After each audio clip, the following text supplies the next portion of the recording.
AI that makes strategic, nuanced decisions in real complex environments is not going to rise up from some conscious AI system on its own. And it's not going to be created in a silo by some tech company. That's science fiction. It's going to be created by engineers like you.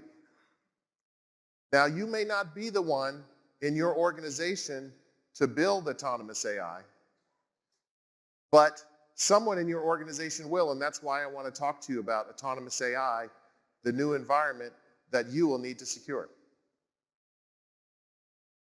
My name is Kence Anderson, and over the last 7 years, I personally designed over 200 autonomous AI systems for companies like Pepsi, Coca-Cola, Shell, BP, Bayer, Bosch, AB InBev, and many others. In 2016, an AI called AlphaGo beat the best Go player in the world. Chess and Go, chess in particular, for a very long time, since the term artificial intelligence was coined in 1951, was seen as the benchmark for competence in AI. Could an AI beat a human at chess? And Go is so much more complex than chess. There are more options in the game of Go than atoms in the universe. And when AI beat that best Go player in the world, people thought, wow, maybe this might be possible. Now, what I want to tell you is these systems need to be highly engineered. And every system that I've ever worked on required expertise from people in your organization. And that's good news. I want to talk to you about what autonomous AI is, what autonomous AI can do, and I am no security expert, but I want to give you a couple pointers as an autonomous AI expert for things that you want to look for in securing this new environment. So first, what is autonomous AI? Autonomous AI is artificial intelligence or machine intelligence that can control and optimize equipment in real time, that can make real-time decisions with more human-like decision-making. That's the kicker, with more human-like decision-making. Every time I go to one of your companies or an industrial company or an OT company, and I look at a process and folks call me in and say, Kence, I need you to design an AI for this system. It's always about more human-like decision-making. And that is actually the key to some of the areas and focus areas that you're going to need to think about as you secure this environment. What makes the perfect Cheeto? Precision. The right ingredients, the right size, shape, flavor, air, coming together to make the perfect crunch. It's really important that our Cheetos are in specification each time. We've partnered with Microsoft and Neo Analytics to deliver the perfect product to our consumers. Our engineers know how to make a Cheeto. They understand the day-to-day, what the machine looks like, the vibration, the pressure. They take all their knowledge and train the AI. Then they assess how the AI is making decisions through millions of simulations. After we've trained it on all these different parameters, it's continually tracking the performance coming off our extruders. It flags real time if there are issues so we can intervene very fast. And what's great about the autonomous systems is that it upskills our workers. It's actually the perfect combination of human and machine. Our trial runs have all been successful. Now we're starting to scale. Innovation is such a core value for PepsiCo, and Cheetos is so integral to that. We wanted to make our consumers happy with every experience. And autonomous systems are going to help us raise it to the next level. We're just getting started. We're ready to rock and roll. So who's ever eaten a Cheeto before? Exactly, maybe a couple too many. Me too, and certainly my son. But this is one of the autonomous AI use cases I worked on. In 2018, PepsiCo Snack Foods came to me, and at that time I didn't even know that PepsiCo Snack Foods makes Cheetos, Doritos, Lay's, Fritos, and a variety of other things that maybe we should eat a little bit less of. But they said, you know that it takes 10 years to learn how to operate the equipment at an expert level that makes Cheetos. It's a piece of equipment called an extruder. And an extruder is basically a long tube with a screw in it and that moves the material along, and it cooks inside, and it gets forced out of a slit, and it has to puff up. And it has to puff up to the right length and diameter, and she even mentioned curl and the density when they snapped it in half and they showed the little bubbles. All those things have to be right. And it takes 10 years to learn how to do that well. And so they described to me what is really difficult about that. And I helped them match up the things that are difficult about learning to make Cheetos on an extruder to what I'm going to call the superpowers of autonomous AI. And I'll describe to you the superpowers of autonomous AI in a second. They're very related to your security concerns. And then I designed an agent. I actually sat with an expert who helped me understand the skills that are required to do this well. And then I designed an agent that mimicked those skills and learned those skills, and we connected it to a simulation environment that told the agent while it was practicing how well it was doing, or gave it some feedback, and it learned to operate at an expert level. You know, tested it for many, many, many days in the plant, and it was deemed expert operator level. What's the point here? One thing I want you to understand is that autonomous AI that's well engineered is useful. And it's not as scary as science fiction would have us think. We're talking about the expertise required to make something that we use and perhaps eat every day. The second thing is what was mentioned in the video is this AI was not intended to replace anybody. This AI was intended to sit next to someone and help them do their job better. In manufacturing plants, about 10% of operators are experts, and everyone else could use help. And the experts could use extra time to go do something else that's more valuable use of their time. And whether you're talking about an extruder for Cheetos, an oil drill, a wind turbine, whether you're talking about a CNC machine, whether you're talking about optimizing a manufacturing process like making aluminum cans, or whether you're talking about a logistics process and deciding how much of each product should go to each warehouse and how much should be stored in each warehouse, these kinds of strategic decisions are going to be and already are starting to be made using autonomous AI. And so let's talk about what are these superpowers? What can autonomous AI do that existing systems and automation cannot do? Well, there's 5 things. There's 5 very concrete things. One is perception.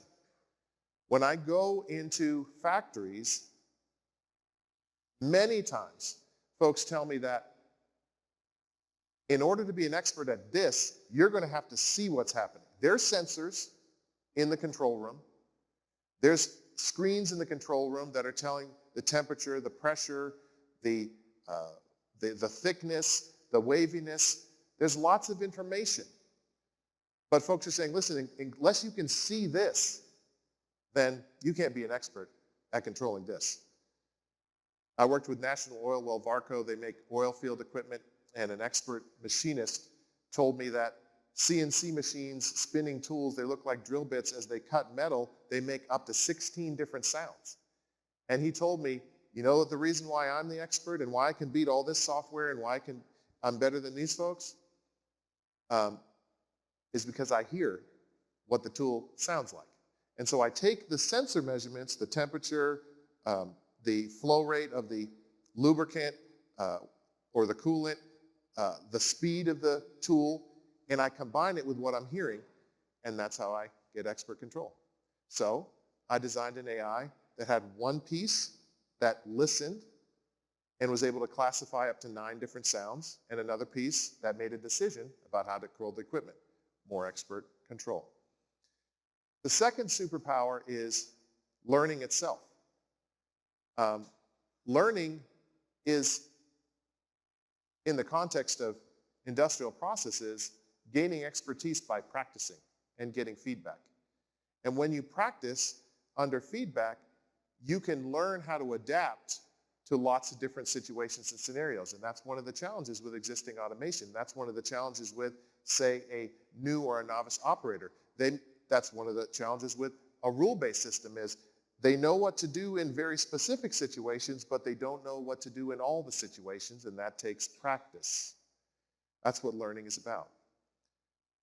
The third is strategy. And I was very surprised. When I went into these factories, and I've traveled all around the world to every sort of steel mill and oil refinery and mine and warehouse and factory and logistics center, and time after time, folks would fill whiteboards with the strategies that they use, very similar to the way we talk about strategies in chess or American football plays or basketball.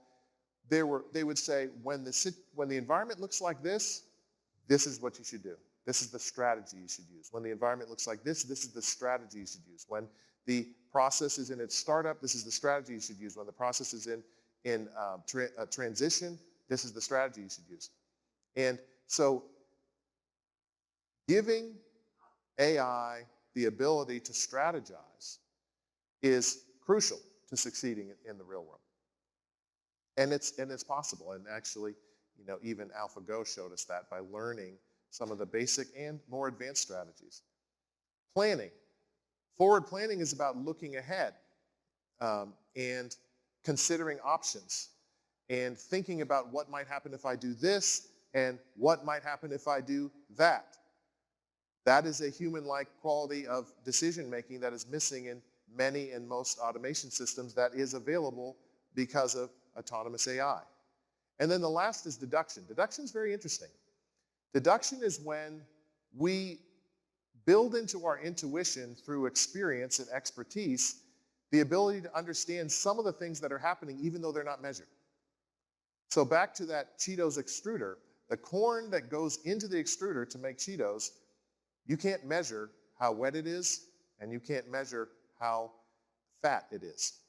That depends on where the corn was grown, and that depends on how the corn was stored.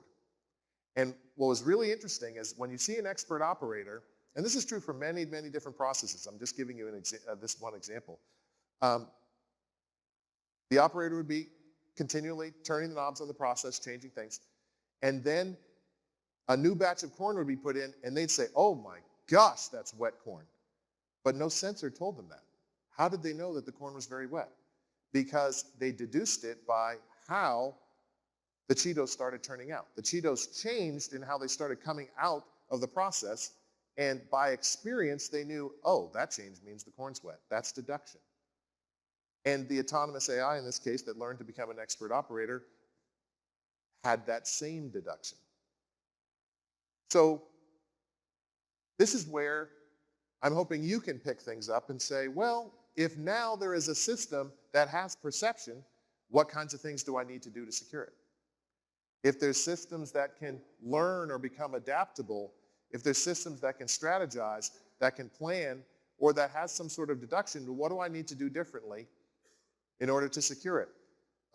I live in the San Francisco Bay Area, and I saw this phenomenon, and I was very curious about it. So San Francisco was a pioneer of allowing autonomous cars or driverless cars on their streets. Now, I'm much more of a proponent personally of autonomy first in more controlled environments like a factory, and then as it becomes more competent in more wide open spaces, if you will. But companies like Waymo and Cruise, this is the car that you see right here, folks were disabling them by placing a cone right there on the center of the dashboard.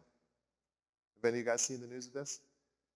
And I had to look it up. I remember seeing the news, and it wasn't until I prepared for this talk that I thought, I should find out why did it disable that thing?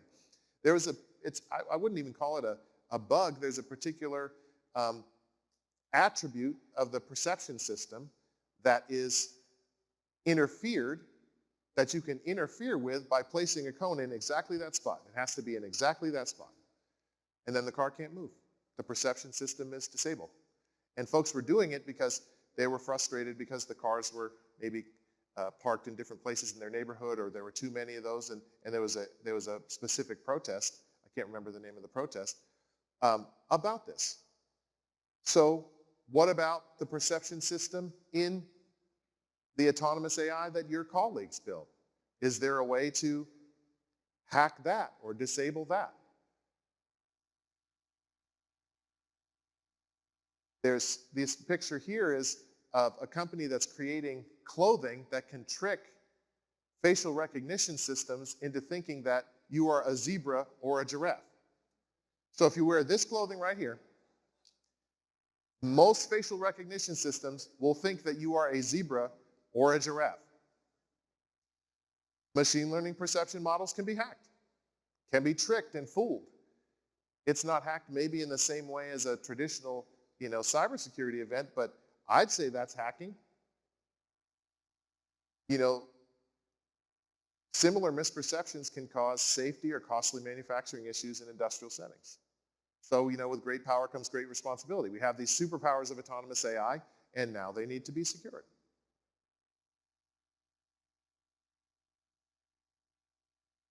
In deployment, you need to secure your control loop. So autonomous AI operates in a feedback loop so it can learn in place. Now, this is not new. Feedback control systems were invented by the US Navy in 1912. So a system that gets feedback and makes an automatic decision, that's not new. But a system that takes feedback and with all sorts of different kinds of data, including like camera data, or maybe data from sensitive systems, maybe data that's more sensitive than temperature and pressure readings because of the advanced kind of decision making that it's taking, might present challenges. You need to determine whether you'll allow AI to communicate with the cloud or within edge infrastructure only. So about 65% of the AI that I've ever designed, they actually sit inside the factory edge infrastructure air-gapped from the internet, on a commodity piece of hardware, maybe in a control room, with their decisions piped into a HMI or human machine interface so that an operator can take into consideration its recommendations. And there's 3 ways to deploy these kinds of AI. You can deploy, or 3 levels of autonomy, I should say. Decision support opt-in. Decision support opt-in is where you give a recommendation to the operator, very similar to the way we use Waze or Google Maps. That's the safest way and most conservative way to do it. In that case, the operator is getting a recommendation of what the AI would do the same way as they get temperature readings. That's pretty safe. The human is making all the same decisions that they currently make, but they get a second opinion, just like a doctor gets a second opinion from an AI. The second level of autonomy is decision support opt-out. Decision support opt-out is where the AI is saying, okay, this is what I'm going to do. You can override it. That's not a problem, and I'll make the right decision next time. But if you don't say anything, this is what I'm going to do. And then the third is complete autonomy. And sometimes you need or want complete autonomy. There's these 3 Ds, dull, dirty, and dangerous. There are some tasks that are dangerous. You don't actually want humans in there. There's some tasks that are so dull that expert operators, will literally leave if, they keep having to do them. So you have to consider the levels of autonomy, but you also have to consider the way that you're going to deploy this. Is it going to be deployed to the cloud, where the cloud is going to, communicate to the machine or the process, there are reasons to do that, but that also presents, security challenges. There are reasons to keep it inside the edge infrastructure, and sometimes you have to embed this kind of AI directly in the equipment. So you want to understand what information is communicated in the control loop and put appropriate safeguards in place. One of my favorite questions was from a operator supervisor at a major oil company in Europe. And he said, Kence, we're in the middle of a workshop with like 30 people. He said, Kence, what are you going to do when one of your AI does something stupid? And I said, well, what do you do when one of your operators does something stupid? And then he said, oh, well, we have all these safeguards and we have these safety trips and checks. And I said, yeah, that's where you're going to put the AI too. I want to leave you with thoughts about how I consult folks to structure autonomous AI, because it will inform not only how it works, but also how it should be secured.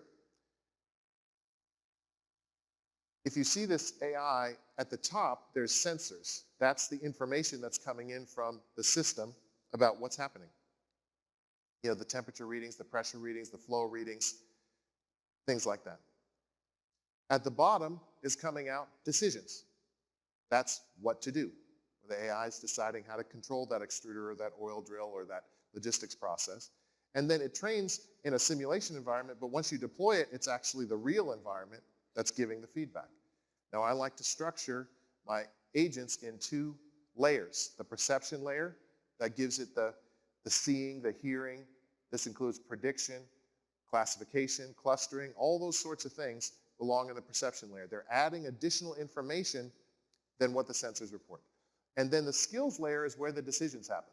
That's where the planning and acting takes place.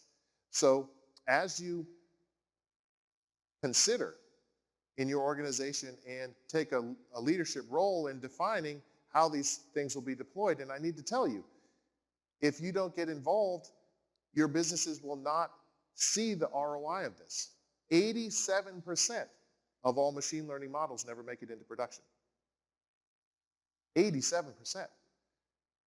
And one of the reasons is folks aren't working with you, or folks like you aren't influencing, and other subject matter experts aren't involved in the complete design, implementation, and then deployment process. Here's my contact information. I will be doing a book signing tomorrow where we'll have some copies of my book, Designing Autonomous AI, not because I need to sell books, but because it's really a blueprint for everything I've learned as I've designed and implemented all these agents and these autonomous AI systems. I hope that it's helpful to some of you. Please feel free to reach out. Thank you very much for your attention. Have a great conference.